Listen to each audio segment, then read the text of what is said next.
Good evening, everyone, and welcome to this fourth webinar in our series on climate. My name is Sister Maria Pascuzzi, the Director of Spirit Alive. Our programs are made possible thanks to the support of the Sisters of St. Joseph of Brentwood, a generous grant from the Rascove Foundation, and your donations, for which I am always very grateful. Before I introduce our speaker tonight, I have a few announcements. You probably heard them before, but I'm going to repeat them again. First, you are welcome to put your questions in the chat box at any time during the presentation. They'll be answered at the end of the presentation, as they usually are. To our many registrants unable to join us tonight because of time differences or other obligations, and who will be listening to the recording from our YouTube channel, please know that the session is recorded and it will be posted on the Spirit Alive YouTube page. But please allow 72 hours for the posting. The easiest way to listen to the recording or to access the recording is to go to the Spirit Alive homepage, and there's a menu and buttons that go across the middle of the page. Just click the recordings button and it will take you to the YouTube library of recordings. So thank you. Now, those of you present this evening who have had the opportunity to read Laudato Si and Laudate Deum are no doubt grateful for the Church's stand on the climate crisis and the call to action issued to society to address the crisis. But as we will hear tonight, the Church's exhortation has not always been matched by the Church's own response to the crisis here in the U.S., we have denialism about the climate crisis, which continues to afflict some members of the U.S. hierarchy. So how do we move beyond this impasse from what is preached and what actually happens? This is what we hope to hear tonight from our honored guest, Professor Dan DeLeo. Dr. DeLeo is a moral theologian who earned his doctorate in theological ethics from Boston College. He teaches at Creighton University in Omaha, Nebraska, where he is currently an associate professor in the Religious Studies Department, as well as the director of the Justice and Peace Studies program at the university. Dan's teaching, his research and scholarship focus on Catholic social teaching, public theology, and climate change. Since 2009, he has been a consultant with the Catholic Climate Covenant, of which the U.S. Conference of Catholic Bishops is a founding member. Dan's numerous academic publications in scholarly journals and edited volumes underscore not only his vast knowledge about the climate crisis and its many implications, but also his personal commitment and concern for the care of our common home. So we welcome Professor DeLeo tonight. He's a father of three, a wonderfully married, happily married man, father of three, whose wife is tending to the to bed activities this evening in his home. So Dan, a big warm welcome from Spirit Alive, and we look forward to your insights. Thank you. I'm so grateful for the opportunity and appreciate everyone making the time to join us this evening or in the future if this is a recording for you. We are going to do a lot tonight, and I am unapologetically going to give you a lot of content and a lot of text and a lot of resources. And I say apologetically because in my experience, it's important for folks to walk away equipped with the resources to articulate how grounded all of this is in the Church's own teaching. As I am fond of saying to my students, this is not the gospel according to Dan. So you're going to get primary sources tonight to really hopefully understand not only what the Church needs to do, but also why we need to do it. So the way I'm going to propose that we proceed tonight is essentially in 4 sections, all of which build up to developing and outlining the theological foundations of what I'm going to call encounter-based Catholic advocacy. And this is going to be advocacy not in civil society, but it's going to be advocacy within the Church, more specifically within our own diocese, to ask our bishops two things: that they commit to the LSAP, which I'm going to talk about as the Vatican's Laudato Si action platform, and that bishops commit the diocese to net zero carbon policies. And I'll explain much more about that. And so the way that I want to proceed tonight is in four parts. The first is to review the ecclesiology, missiology, and idea of ecological justice in the church's own teaching, so understand what the church is and what its mission is. To then think about what mission fidelity requires, especially in the context of ecclesial policies, what we're going to call ecclesial social justice. Then we'll consider mission fidelity by way of these two actions: diocesan commitments to the Vatican's initiative, as well as a net zero policy. And then I'll suggest some ways to move or begin moving in this direction, using the idea of synodality as a key for diocesan action and commitments to these requests. So this first part, ecclesiology, missiology, and ecological justice. Here I want to kind of dump out the box of puzzle pieces and just start to arrange them on the table, and make sure that folks feel comfortable with these concepts, because they're going to be the foundations that we systematically build on during our time tonight. If we think about faith in the Catholic tradition, most basically, the Catechism defines it as the adequate response to God's love. We love because God first loves us, and faith is the adequate response. When we think about faith, we're talking about it in the context of the church. And most basically, the church, defined at Vatican II in the document Lumen Gentium, is the people of God. It's all the baptized. Before the church is the magisterium or a building or a nonprofit. The church is all the people. This people is governed and guided by the most basic commandment to love. We are called to love one another as God loves us. This is the church's law, and we'll unpack this as we move forward tonight. But most basically, when we speak of love in the Catholic tradition, we can describe it as willing and acting for the good, as Thomas Aquinas did. And this idea of the good is flourishing, the flourishing of neighbor and also non-human creation. But notice the emphasis on action. It's not just willing, it's not just sentimental. So the church is called to action. If we think about the church and faith in these ways, we can begin to think about the church's end. For what does the church exist? As Lumen Gentium describes, this Vatican II document, the kingdom of God, begun by God on earth, and which is to be further extended, is the end of the church. The church exists to advance God's kingdom. And if you think about it, this is what we pray in the Our Father: thy kingdom come, thy will be done on earth as it is in heaven. When we speak about the kingdom, we have to recognize that we're not just talking about an abstract kind of netherworld without content or criteria. The Vatican II document Gaudium et Spes describes that God's kingdom is one of truth and life, holiness and grace, justice, love, and peace. In other words, the church's end is to build this kind of world, here and now, to advance God's kingdom understood in these ways on earth as it is in heaven. When we speak about justice, peace, and love, we can also recognize that creation care is essential to these activities. As St. John Paul II described in 1990, creation care is an essential part of Christians' faith. We'll speak more about that later on. But it's for this reason that in Laudato Si, Pope Francis quotes the Bishops' Conference to describe that peace, justice, and the preservation of creation are three absolutely interconnected themes which cannot be separated and treated individually. So when we speak about building God's kingdom on earth, that work entails ecological justice. It entails working for the flourishing of human and non-human creation. If we speak about the church's end in this way, we can then describe the church's mission. The church's mission is to advance and embody God's kingdom. This is how the Vatican II document Ad Gentes describes it. To embody and advance God's kingdom, of which ecological justice is an essential part. So this is the church's mission.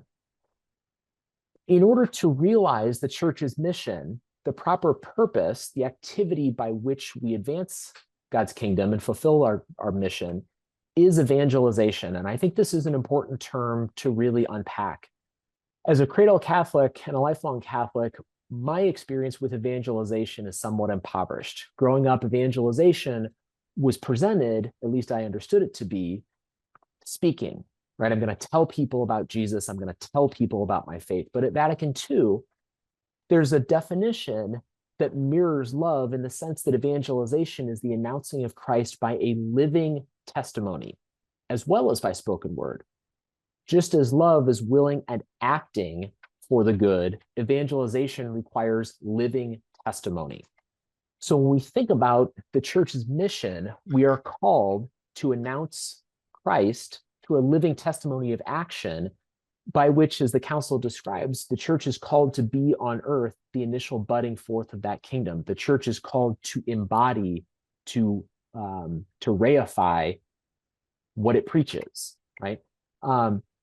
This requires that the church embody Catholic social teaching, of which creation care is essential. So the church has this rich tradition of teaching about how the world should be, and we call others to follow it. But the church also needs to live its own teaching. We have to be the initial budding forth of that vision. So this is a pretty tall task in terms of what the church's mission is.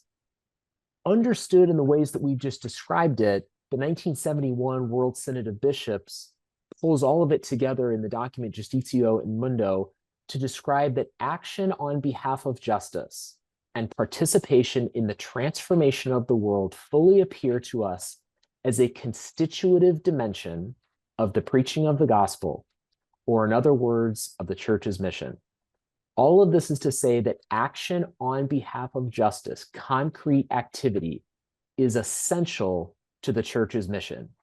It's not an optional or a secondary add-on to ritual, to worship, to spoken word. Action is essential. When we think about action in this way, and if we remember faith as the adequate response to God's love, we can maybe understand a bit more why the Society of Jesus, for example, describes that the service of faith and the promotion of justice, indissolubly united, remain at the heart of our mission.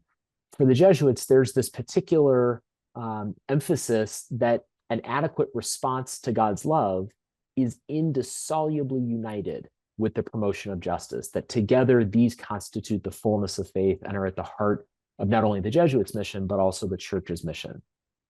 Again, faith as an adequate response also helps us to recognize why we read in James 2, for example, that faith without works is dead, right? An adequate response requires action.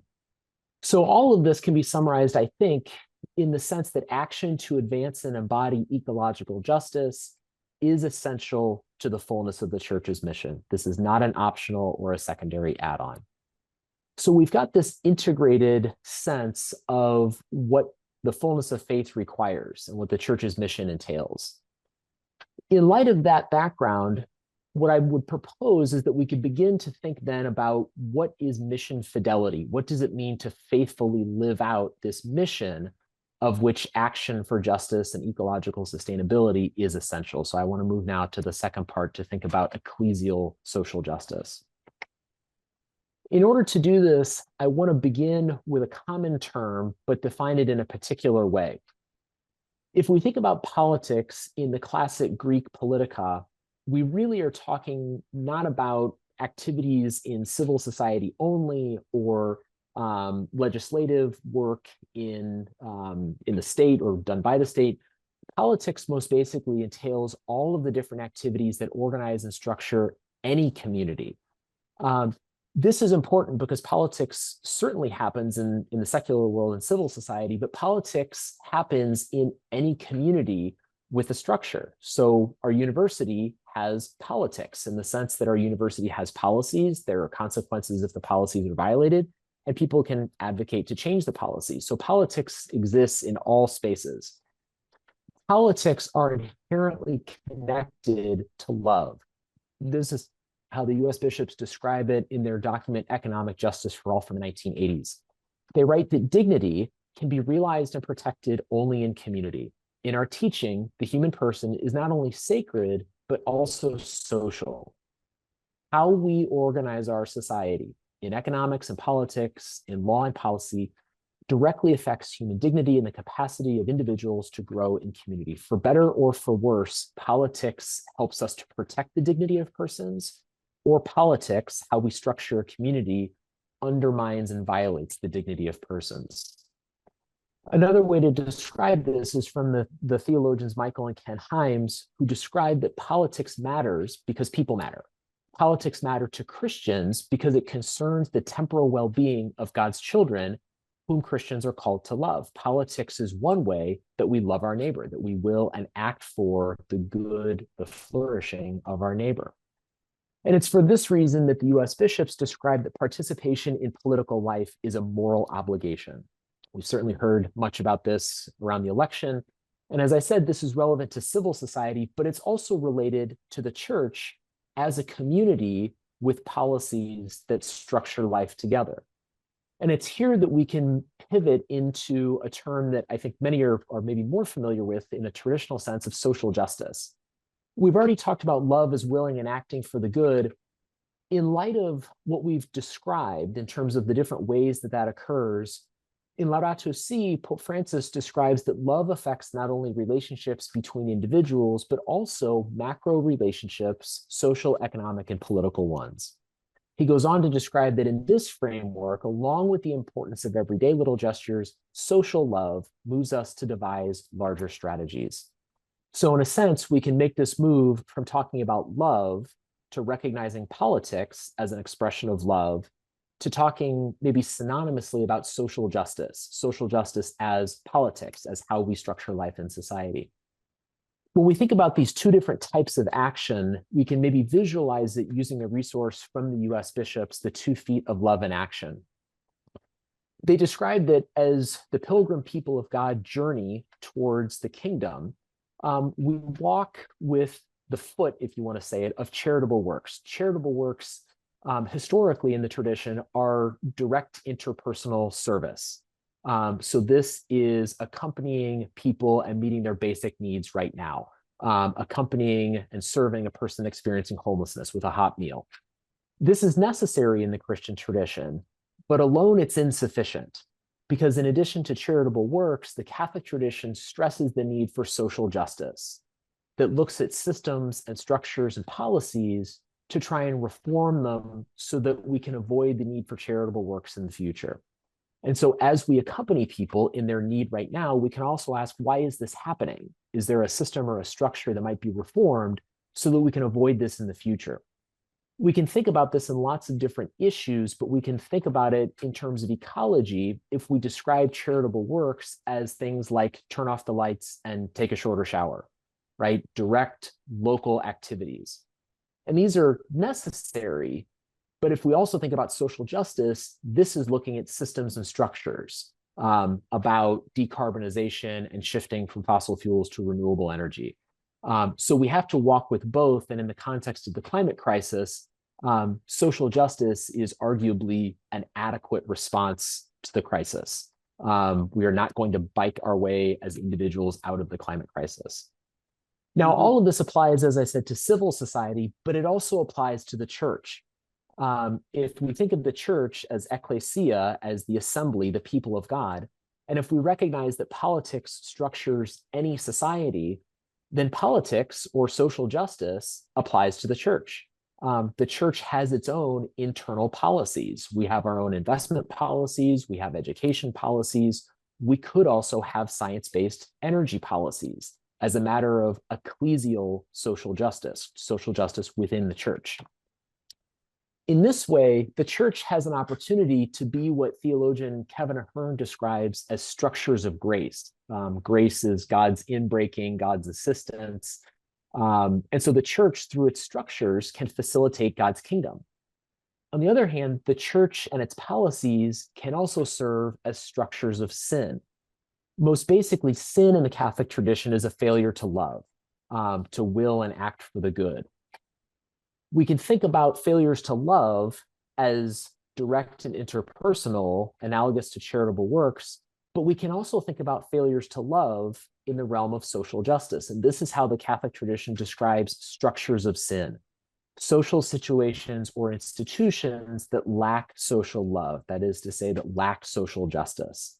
We can think of this in lots of different examples, right? We can think about racism as a sin between individual persons, but we can also think about racism as a structural sin, right? We can think about segregation policies in schools, in busing, in all kinds of structures, political structures that govern our life together.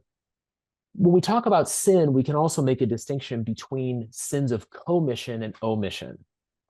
Sins of commission are actions. We commit an action that in some way is unloving. In the context of structures, a sin of commission is promoting or enacting some policy that's unloving, right? So we do something proactively on a structural level that undermines human dignity. But we can also talk about sins of omission. Sins of omission are failures to do what we could and should. In the context of structures, sins of omission are failures to pursue loving policies. We can think about this in Laudato Si terms when Pope Francis describes the sin of indifference.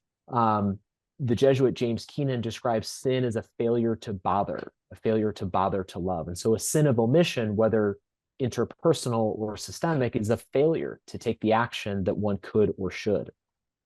When we put all of this together, we can really begin to think critically about the church's own policies and whether or not the church has failed to enact loving policies, policies that facilitate the inbreaking of God's kingdom, faithful to the church's mission.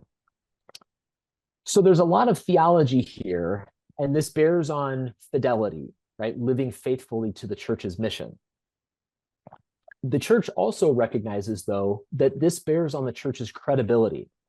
This is how the 1971 Synod describes it further in Justitia in Mundo. For unless the Christian message of love and justice shows its effectiveness through action in the cause of justice in the world, it will only with difficulty gain credibility with the people of our times.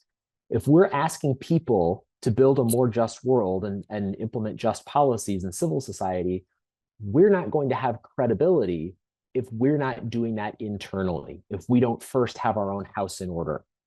It's for this reason the bishops go on and stress that the church is obliged to live and administer its own goods in such a way that the gospel is proclaimed to the poor. If instead the church appears to be among the rich and powerful of this world, its credibility is diminished. And I've emphasized this word administer because it's through policies that the church administers its own goods. We have policies that administer money, that administer energy. This is the locus of social justice and social sin in terms of policies. I've also bolded administer because in terms of the responsibilities among the people of God, bishops have preeminent responsibility to administer the church's goods. Here we can dig further into this area of ecclesiology and understand how the church is structured. This is from theologian Richard Gallardi, who describes that the church is a kind of spoken wheel. At the center, we've got the local Church of Rome, and the Bishop of Rome is, as we know, the Pope. Connected to, but spread out around the world, are all of the local churches, dioceses. Each diocese is led by a local bishop, within which these little stars represent parishes led by priests, deacons, and clergy. If we think about the church in this way, there's a kind of differentiated responsibility for the church's mission. And again, I'm giving you the theological foundations to really demonstrate the rootedness of all of this in the church's tradition. At Vatican II, the document Christus Dominus describes that bishops are ordained as apostolic successors, as successors to the original apostles, to three offices: teaching, sanctifying, and governing. Governing is administering. Governing entails administering diocesan resources through faithful policies that embody church teaching. So it's the bishop who has preeminent responsibility for administering church resources according to Catholic social teaching, of which creation care is essential. We also recognize priests ordained as co-workers with their bishops in the document Presbyterorum Ordinis. And so priests in parishes have an administrative responsibility to develop policies that live out the church's teaching. We can also think about this in terms of laity and religious as exercising what the Synod has called differentiated co-responsibility in the mission of the church. We exercise co-responsibility, but it's differentiated insofar as the laity and religious aren't the ones who administer, who oversee diocesan policies.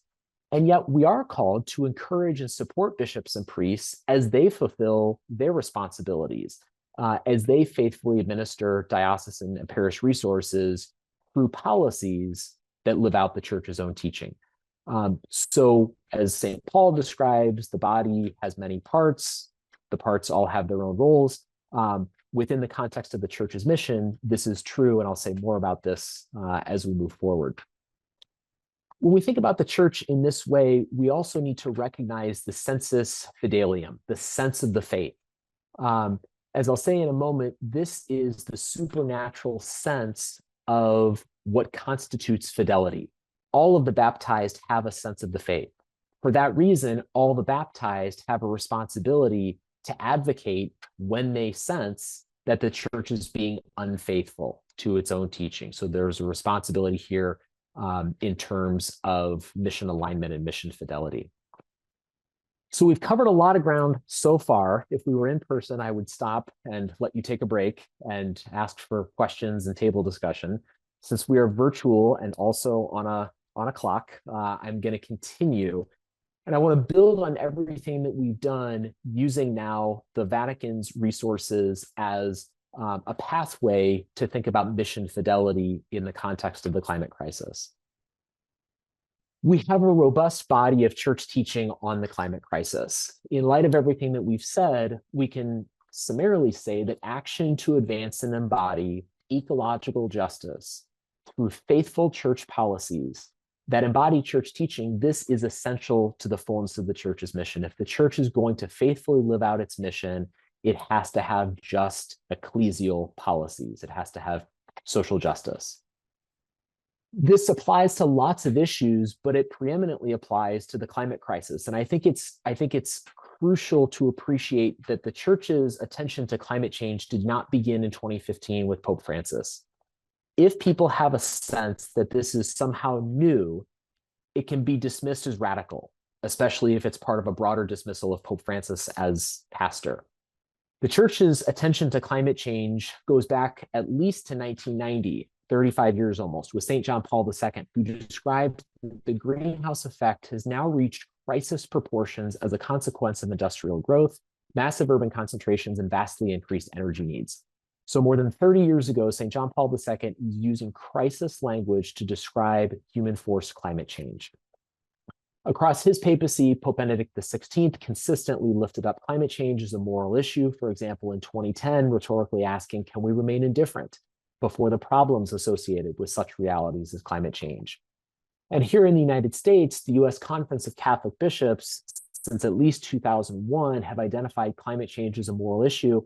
In their document, Global Climate Change, they emphasize the need for prudence, right reason applied to action, which I'll say more about in a moment. But the subtitle of their pastoral is a plea for dialogue, prudence, and the common good. So we have a decadal history of church teaching on climate change. All of this folds into what we've said about the church's mission and fidelity requiring implementing policies that live out these particular teachings. As I said, this didn't begin in 2015 with Laudato Si, although it certainly gained new attention. And yet, Pope Francis took the extraordinary, and I would say unprecedented step 8 years later, in October of last year, to describe the failed implementation of that groundbreaking encyclical.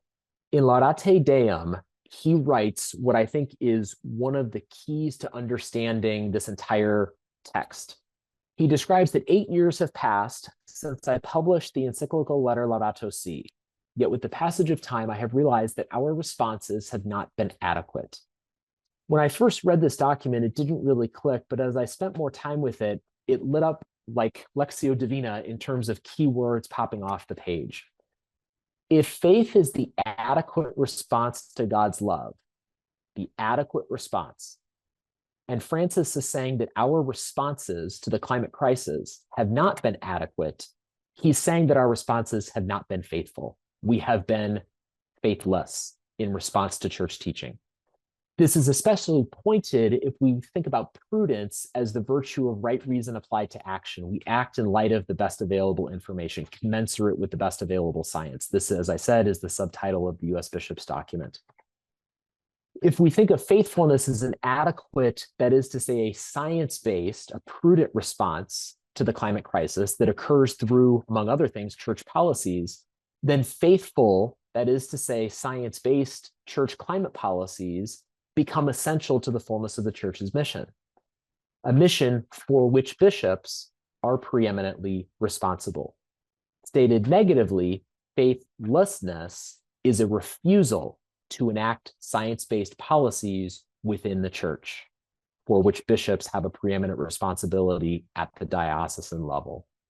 So in this one sentence in Laudate Deum, there's a whole lot that I think shifts the conversation and further increases the urgency of responding adequately to what the Holy Father, Holy Fathers are proposing. So we can now build on that concept to describe that faithful, that is to say, science-based church climate policies are essential to the fullness of the church's mission for which the bishops are preeminently responsible.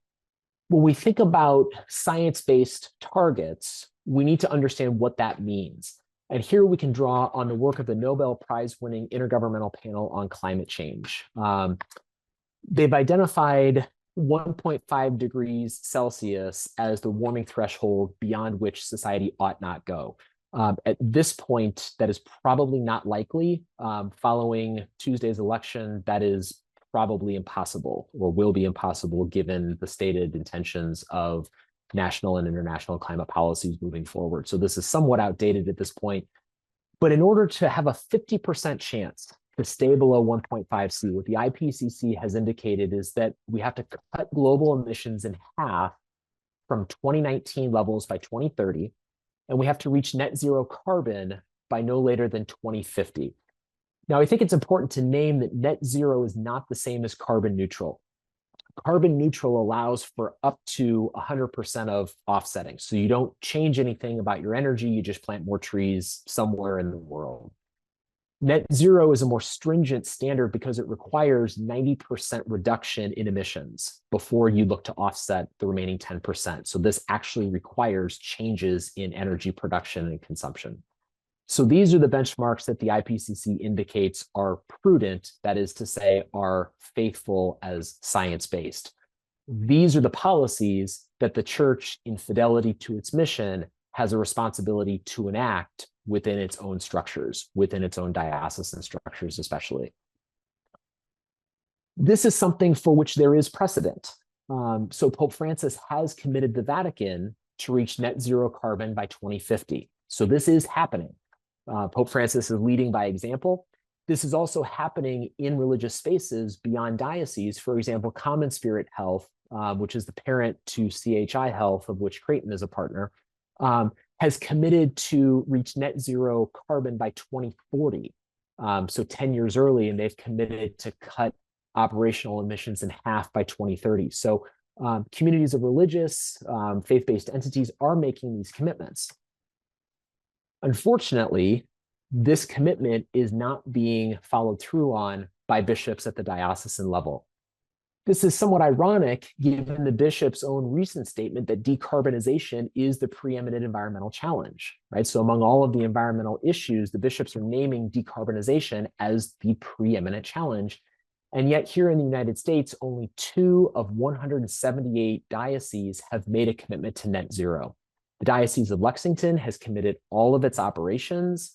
More narrowly, the Diocese of Davenport has committed its chancery to net zero carbon. So in terms of faithfully living out its own teaching and implementing policies that embody its own call, its own social teaching, arguably the church is failing to live up to its own mission, and it's compromising its own fidelity. This is a matter, as I said, for bishops, but it's also a matter for all of us as religious and laity. I argued this earlier this year in America Magazine. where I described that any bishop's failure to explore and implement feasible decarbonization policies is, I believe, a sin of omission. Going back to what we talked about, this is a failure. This is a choice, a refusal to enact diocesan policies, ecclesial social justice, that live out church teaching.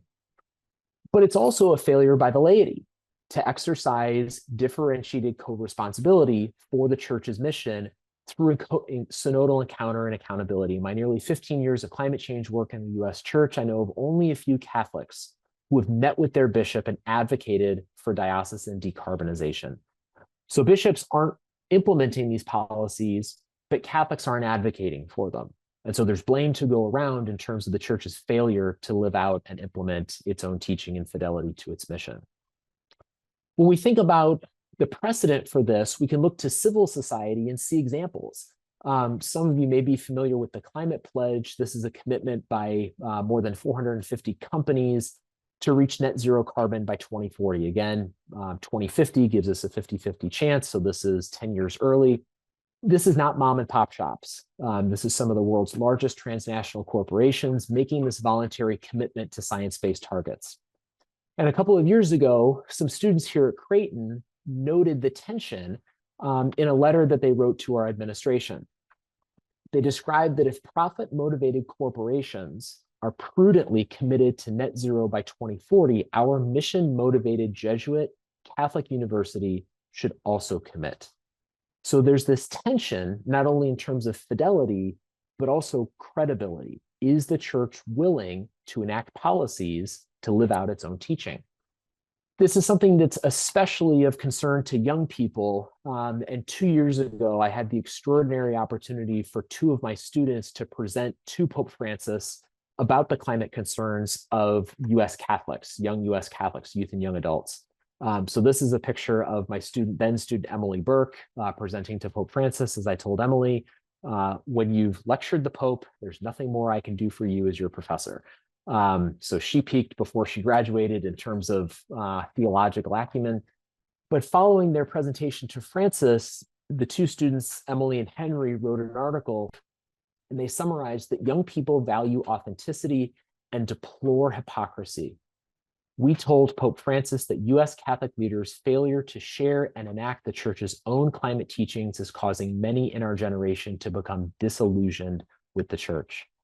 This is a generation that's grown up post-abuse crisis. This is a generation that is demographically suspicious of institutions and tradition.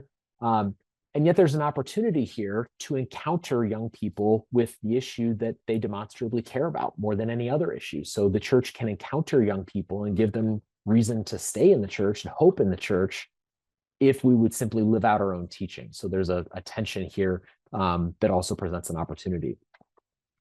The opportunity is one that the Vatican has resourced. Some of you are hopefully familiar with the Laudato Si action platform.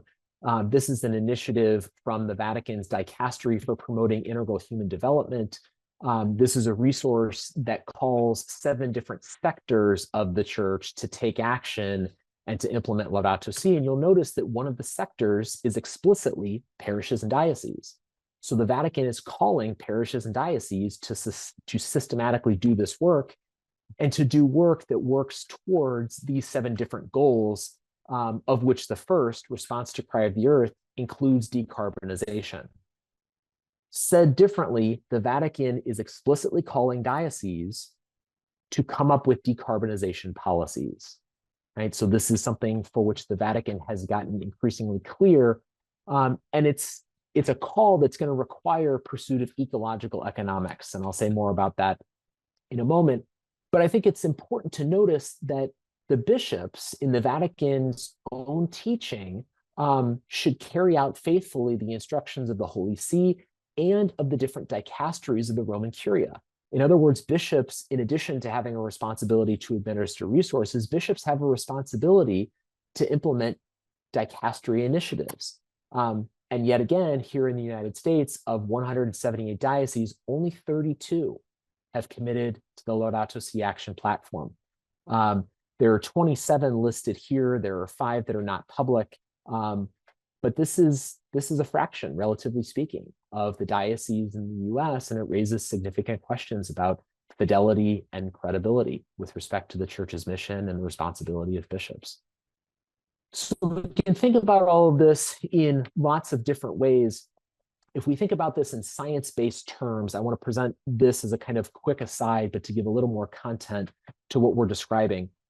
If we think about what constitutes a science-based target, in terms of Catholic social teaching, see, judge, act, I think we can imagine this in three different steps. What does a diocesan decarbonization policy entail? This is from a sustainability firm, the Veritas Group, based here in Omaha, with which I've consulted. And they described that working towards a science-based target, working towards net zero, has to start with measuring your current emissions. In terms of see, judge, act, this is C. There's the phrase, you can't manage what you don't measure. And so if you're going to begin to discern pathways to some target, you have to know where you are to begin with. Once you have a baseline, then you can judge. So see, judge. Judge moves into targeting. This requires understanding what are all the different actions that we could take in order to get from where we are to where we want to be. The Veritas Group describes this and presents this in this wedge diagram. If you look over on the left-hand side, you can think of this as the benchmark, right? We've got our benchmark of emissions. On the right-hand side, we have our goal by 2050, for example.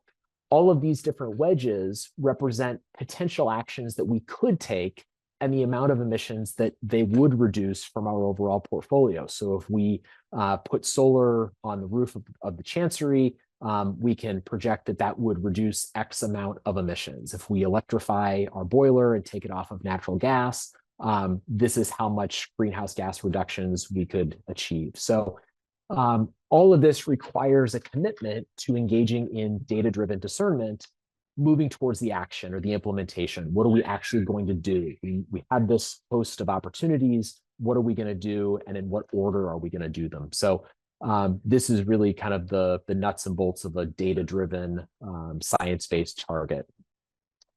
All of this is going to cost money.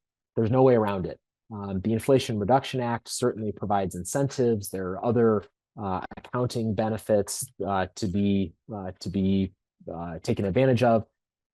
But this is going to cost money, and this requires us to pursue the goal of ecological economics, thinking about investments and resources and money in countercultural ways, thinking more than just short-term return on investment, thinking about, is this going to pay for itself in 10 years? If not, we're not going to consider it. We have to think about things in terms of financial costs, but also social and environmental costs. And again, this is nothing new.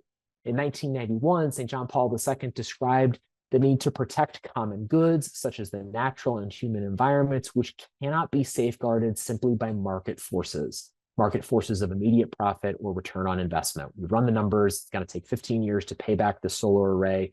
It, quote unquote, doesn't pencil out. And so we're not going to do it. Pope Benedict XVI described this again in 2010. It's not hard to see that environmental degradation is often due to the lack of far-sighted policies. These policies are both civil and ecclesial, policies in the church, or to the pursuit of myopic economic interests, again, civil and ecclesial, which then tragically become a serious threat to creation. What is the paradigm of a parish finance council? Are they only myopically considering economic interests? Benedict goes on and he says, to combat this phenomenon, economic activity needs to consider the fact that every economic decision, both civil and ecclesial, has a moral consequence. For better or for worse, how we use money promotes or undermines human flourishing and the flourishing of non-human creation. And by this, we show increased respect for the environment. When making use of natural resources, we should be concerned for their protection and consider the cost entailed environmentally and socially as an essential part of the overall expenses incurred. What's it going to cost us if we do this? What's it going to cost if we don't do it in terms of the environment and the flourishing of persons? What's the cost of inaction, of social sin? So we think about all of these in different ways that raise theological questions, but ultimately bring us to the point of, so what can we do about it? And so here in the last few minutes, I want to move into synodality for diocesan action. We've talked about differentiated co-responsibility. in the mission of the church. We've talked about how the laity and religious have a responsibility to encourage and support bishops in the faithful administration of resources that embody church teaching. This has been given additional language at the synod, which means journeying together. And it's a process that the Vatican describes as involving the faithful people, the College of Bishops, the Bishop of Rome, all listening to each other and listening to the Spirit, right? This goes back to the church as the people of God. It also reminds us that bishops are called to discern what the Spirit is saying to the church, not by themselves, but by listening to the people of God who shares also in Christ's prophetic office, Vatican II, Lumen Gentium. This again brings us back to that idea of the sensus fidelium, the instinct of the faith that all the baptized have. Everyone has an innate sense of, is this an adequate response to God's love in the world, or is it not? And so this idea of the sensus fidelium gives grounds for prophecy that lovingly communicates the gap between fidelity and reality. In other words, the laity and religious have a prophetic responsibility to describe when there's a gap between our teaching and our action, to say to bishops, there's a gap between the world as it is and the world as it ought to be. This is something that, again, we can kind of summarize in synthetic terms. The people of God have a sense of what an adequate response entails and a duty to prophetically communicate this to their bishop. And this also means the bishop has a duty to discerningly listen to the laity. And I said I was going to give you lots of quotes, and I'm going to continue to do that because I think it's important to see how this is grounded in the church's own teaching. So the Vatican writes that in matters of faith, in matters of adequate responses to God's love, the baptized cannot be passive. They have received the Spirit and are endowed as members of the body of the Lord with gifts and charisms for the renewal and building up of the church. So the magisterium has to be attentive to the sensus fidelium, the living voice of the people of God. Not only do they have a right to be heard, but their reaction to what is proposed as belonging to the faith of the apostles must be taken very seriously, because it is by the church as a whole that the apostolic faith is born in the power of the Spirit. The magisterium does not have sole responsibility for it. The magisterium has a responsibility to listen to the sensus fidelium, to listen to the laity and religious when they say, we are not faithfully living up to the church's mission. We can think about this in terms of synodality, but we can also draw on precedent from the church in thinking about how to engage as a synodal people. In 2013, Pope Francis described this at World Youth Day. Your young hearts want to build a better world. It is the young who want to be protagonists of change. Please don't leave it to others to be the protagonists of change. You are the ones who hold the future. Through you, the future is fulfilled in the world. I ask you to be protagonists of this transformation. Put differently, the Holy Father is asking people to be protagonists of change in the church. This is something that we can speak about in lots of different ways, but we can also think about in terms of climate with respect to precedent episcopal teaching. So this is from Cardinal Jean-Claude Allerac. He's speaking about divestment, but the pattern holds more generally. He describes that bishops normally are not young people, but we're like grandfathers, and grandfathers normally listen to their granddaughters and grandsons. They have a very close relation to their granddaughters and grandsons. So please, young people, tell your grandfather bishops about divestment, or more broadly, meet with your bishop, advocate for just science-based ecclesial climate policies. Ask your bishop to commit the diocese to net zero. This is something here in the US that we've also heard. For example, Cardinal Supich, Archbishop of Chicago, at a conference hosted by Creighton and Catholic Climate Covenant, described it would be great if a group of young people in a parish, or any people, particularly if they haven't been active in the parish, would go to the priest and say, we're Catholic and this is an important issue to us. Can we visit with you about this? Can we have a meeting about this? He goes on and describes that you have much more power than you really think, young people, in the minds of the adult world, so don't overlook or underplay your abilities. And I think the broader pattern here is that we as laity and religious have much more power than we really think. So we can't afford, as a world living in a common home, to overlook or underplay our abilities to advocate for reform in the church, beginning with the diocese and beginning with diocesan climate policies. So all of this brings together opportunities that the dicastery has built on explicitly in their recent document, Top 13 Tools for Implementing Laudate Deum. They explicitly encourage Catholics to encounter their bishop, to meet with their bishop, and to advocate that the bishop commit to the action platform if they haven't already, and encourage the bishop to pursue these kinds of policies. Foremost, I would argue, a science-based decarbonization diocesan policy. So, as I said at the top of my presentation, this is not the gospel according to Dan. This is a consistent teaching over the course of certainly the past several decades, but has taken on more urgency and more visibility since Laudato Si and Laudate Deum. But we have an opportunity and a responsibility to encounter the bishop, but also the bishop's staff.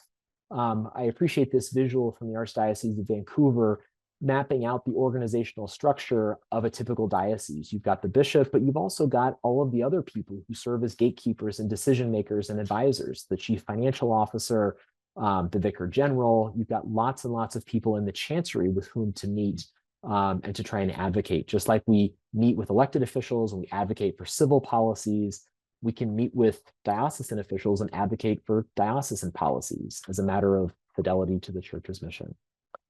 So I was told to keep it to 45 minutes. By my clock, we're at 44 minutes and 52 seconds. So that is about as well timed as I could make this. We went through a lot of material tonight, but I'm hoping that you can see how these different pieces systematically fit together, building from what is the church and what is the church's mission, thinking about what fidelity to that mission requires generally, and then thinking more specifically about what mission fidelity looks like in the climate crisis. So with that, I will stop sharing and I will turn things over to our facilitators for Q&A and discussion, which I'm genuinely looking forward to. Yeah, I'm coming back on. Thank you so much, Dan. That was so much to think about.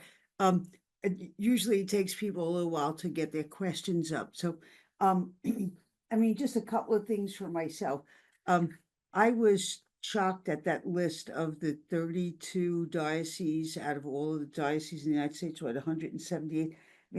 I mean, I might have missed it. Syracuse might have been on it, but I mean, I don't see Brooklyn, Rockville Center. We're located as Sisters of St. Joseph, even though we do a lot. Let me see, Syracuse, that might be the only one Yep. So in Syracuse is the committed. whole state of New York. Yep. Let me see, Albany. So it's a little shocking to see that. And then to hear you talk about the net zero commitment has been made by two dioceses. You know, Bishop Stowe's been wonderful. But forgive me for sounding what's the word that I want to say? Discouraged, but you know, I mean, I was thinking of that text from Matthew 23, you know, do what the Pharisees teach you, but don't do what the Pharisees do. I guess, you know, I mean, we have, and I listened to your last comment, we have the power to advocate for reform. That is our power. It's our right. It's our actual responsibility. I guess what I think people are maybe hitting a wall at is the idea that we have the power to advocate, we have the power to work towards reform.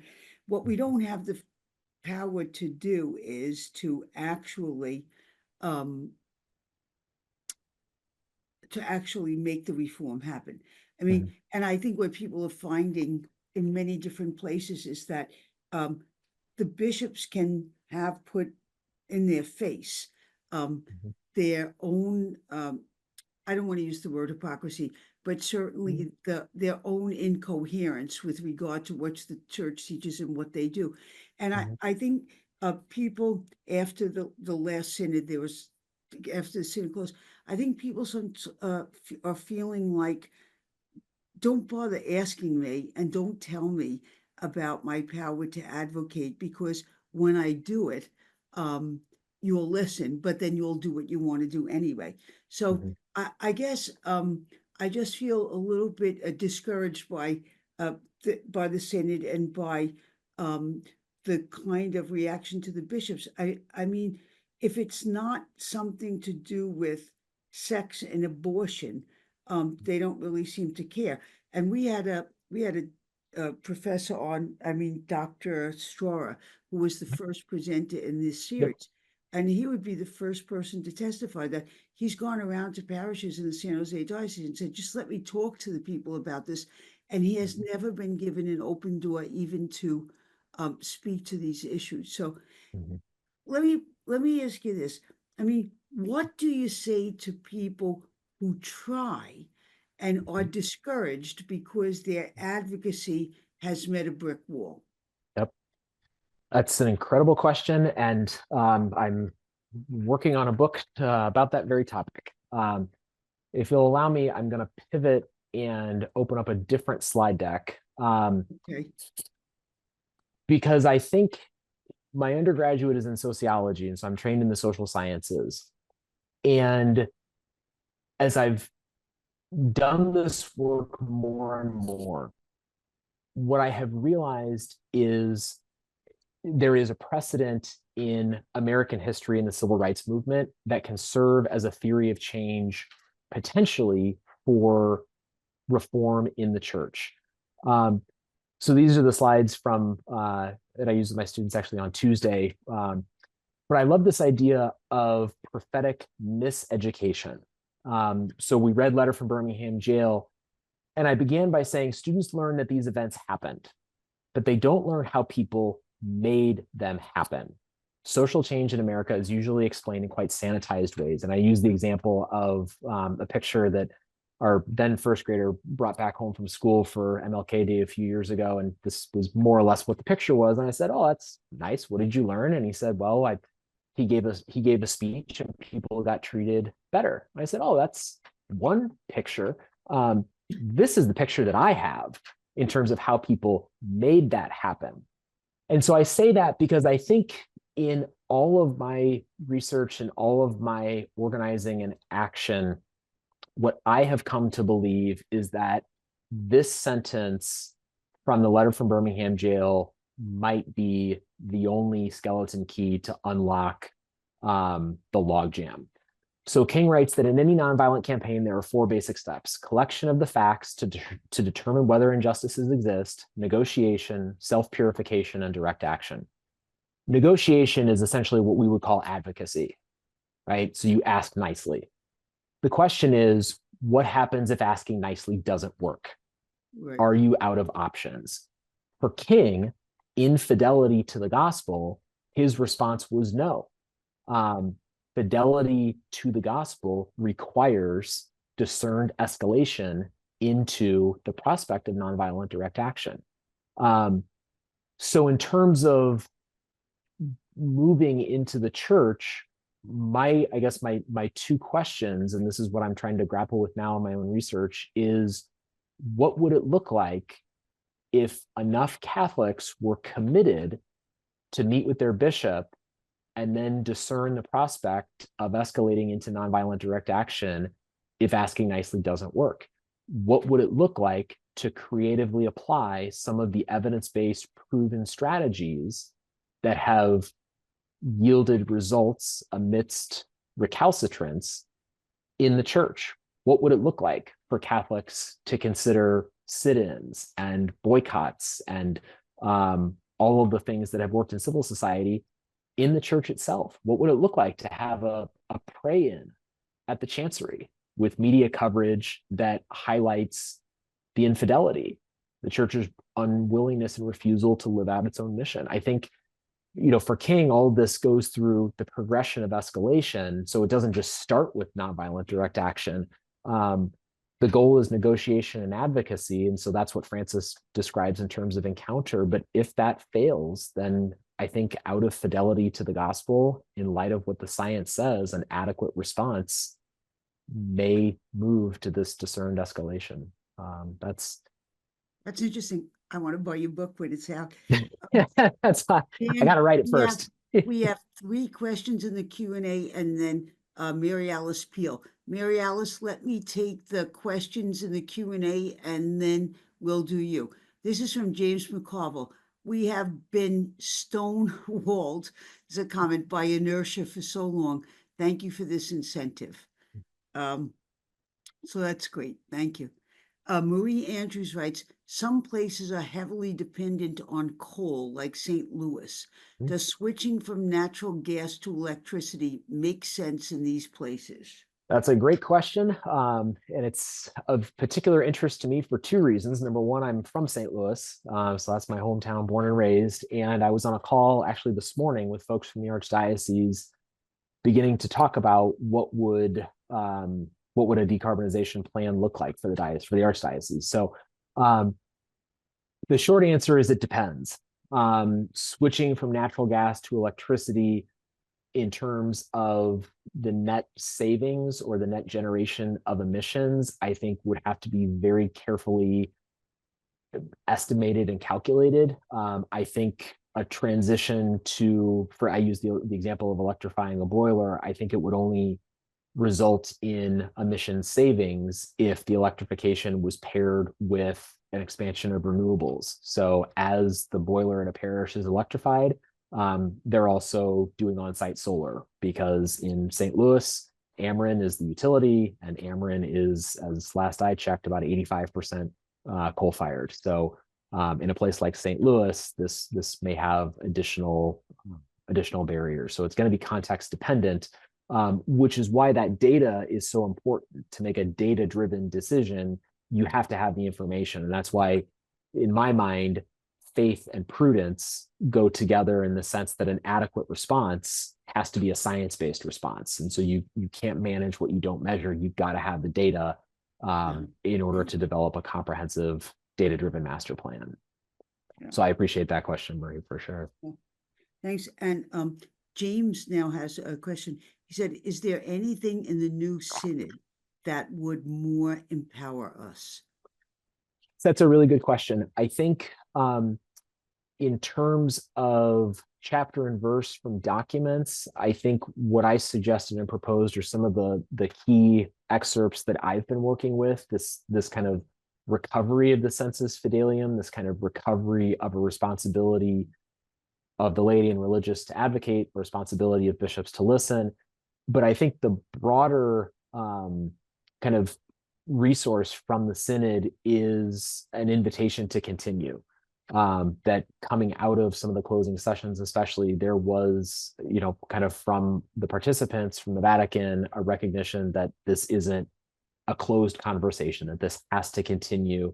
And it was interesting, at the U.S. Conference of Catholic Bishops biannual meeting today, actually, there was a session on Laudato Si, and there was discussion of how do we continue to do a better job of implementing this in diocese. So this is something that bishops are talking about among themselves.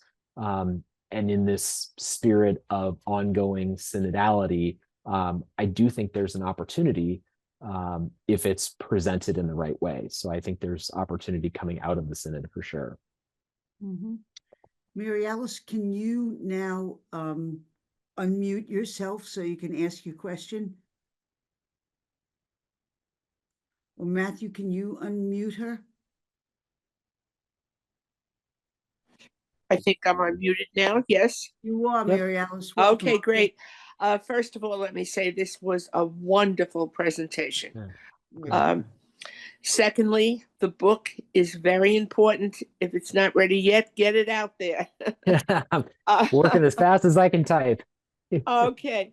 But I also want to say to all the people out there, we do have the power to gather and to make a change. So take the opportunity to use presentations like this, the book, when we get it, and find ways to encourage one another to support everything that was said here tonight. It was wonderful.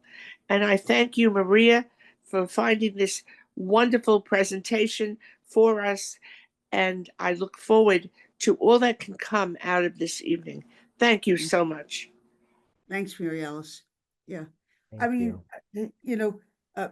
Mary Alice is a member of my congregation, and a liturgist was a former colleague when we taught in the seminary. And, and we've both had our share of dealing with local bishops, and discouragement at times and encouragement at other times.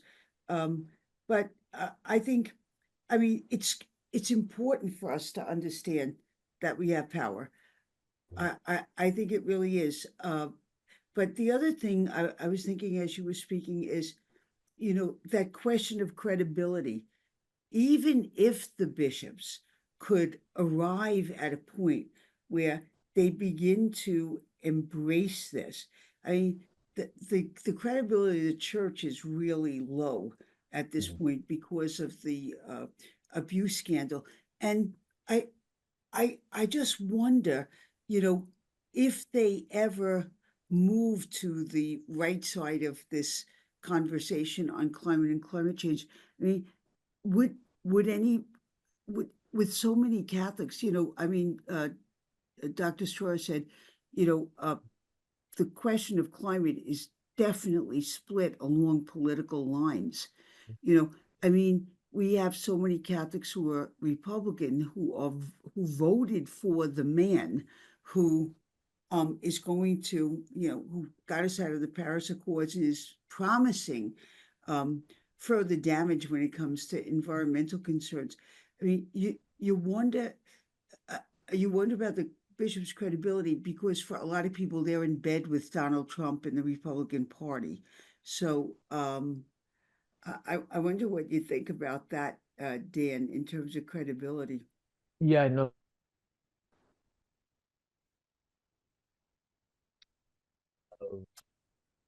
I think we lost you there for a minute. You're Nope, back. there we go.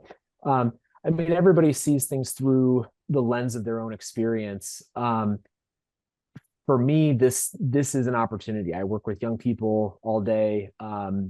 This is, and I can just because I've got resources to this that speak to this. Maybe I'll open this up. This is what young people care about. If we think about the new evangelization, right, as catalyzing a renewed encounter with the faith, this is what young people care about. So there was a study from the medical journal The Lancet a few years ago. More than half of young people report climate anxiety, sadness, anger, powerlessness, helplessness, guilt. This is what young people care about. Gen Z globally identifies climate change as the most important social issue. So this is what is on their minds. At the same time, this is the group that is disaffiliating from the church. We know this quantitatively. This, as I said, is what frustrates young people. But this is an opportunity. I talked about that evangelization as living testimony. We can, in the bishop's own words, in terms of new evangelization, the new evangelization is new in its methods that must correspond to the times. A commitment by the church to live its own teaching would be an expression of new evangelization that meets young people where they're at. And I've talked to several bishops. Their concern is that young people are leaving the church. I mean, the demographic bottom is falling out of the church. So on one side, we're worried about young people walking away, and yet on the other side, young people are telling us what they care about. And oh, by the way, we have a teaching and a mandate to address their concern.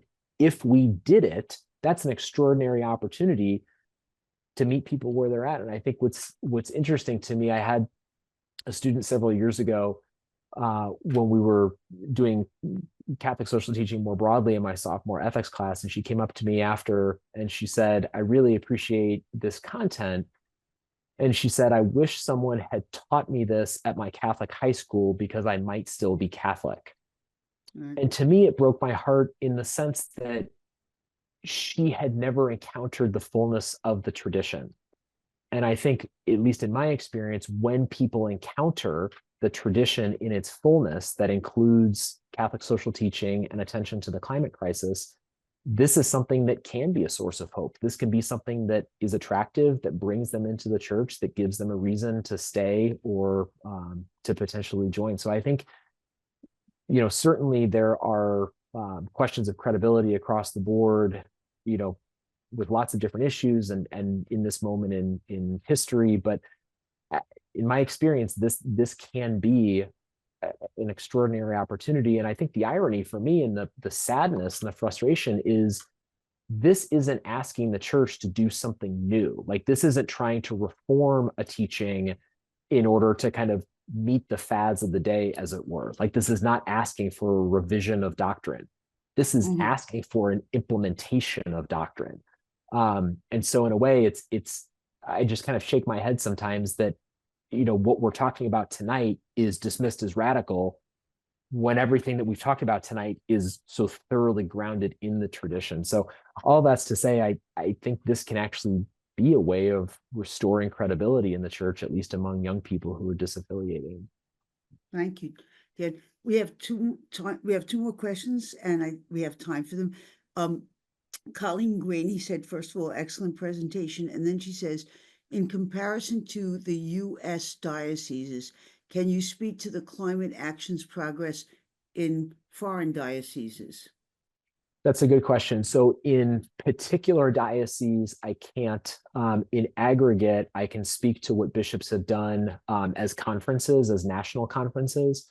So the U.S. bishops' response to Laudato Si has been relatively,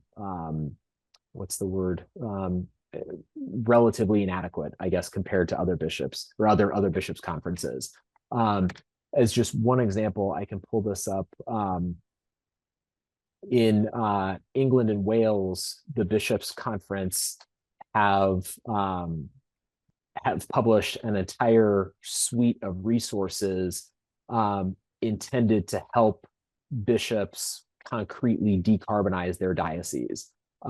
So this is the Catholic Conference Bishops Conference of England and Wales.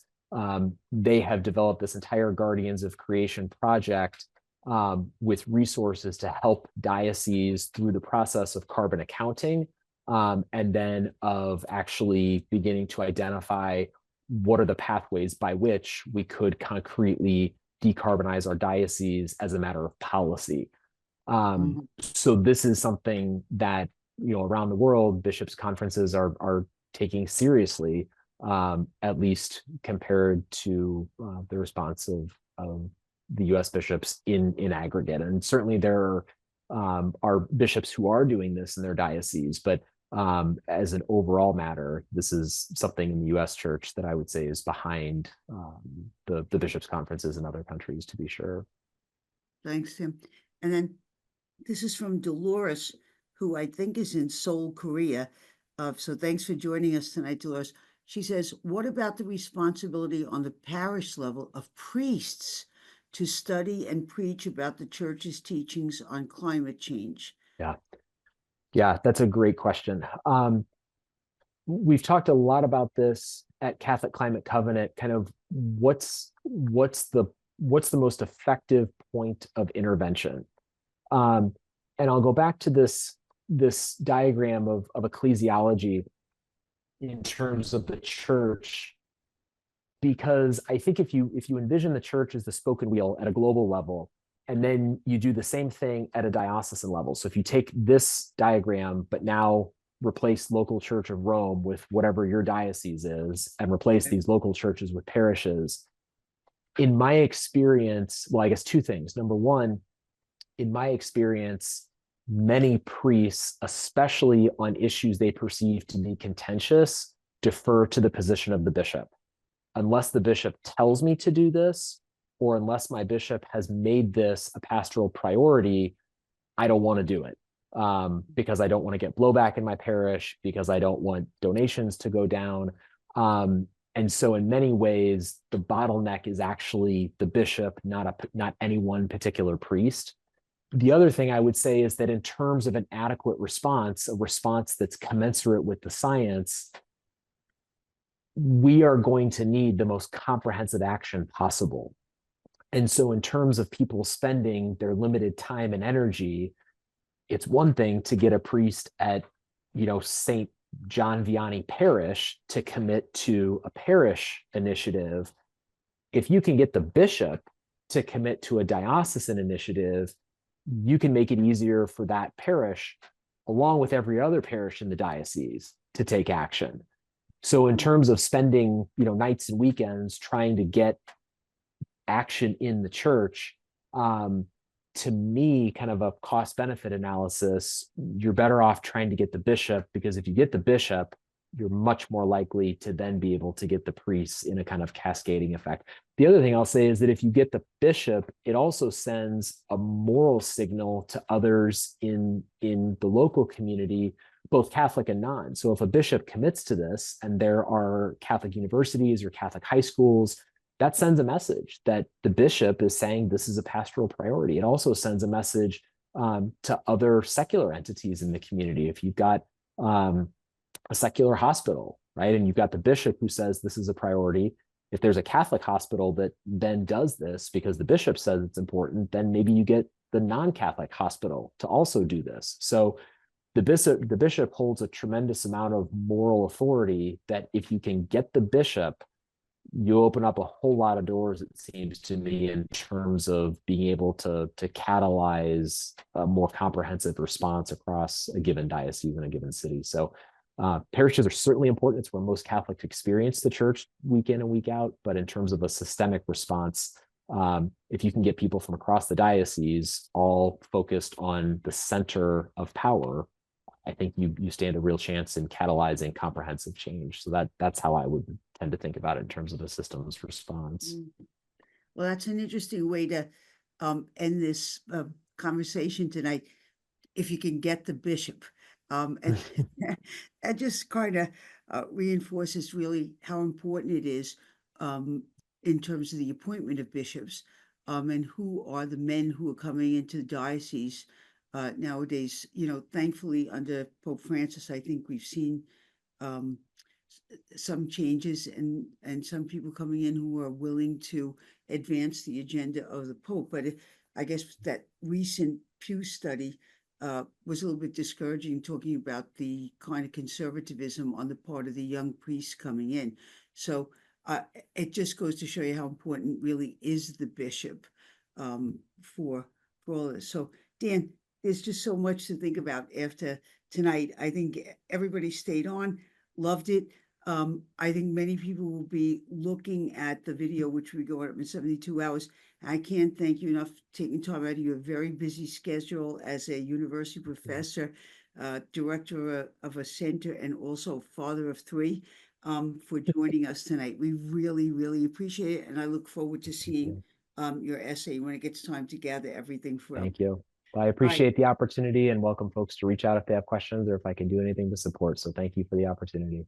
You're welcome, Dan. Good night, everyone. Thanks for coming to Spirit Alive. And just a reminder, on December 4th, Erin Lothis, who is the director of the Laudato Si Action Platform for, I guess, the New York area, will be our final presenter to talk to us about some really practical ways we can move this train out of the barn and onto the tracks and forward. So God bless everybody. Good night. See you on December 4th. Bye now. Bye, Dan. Bye.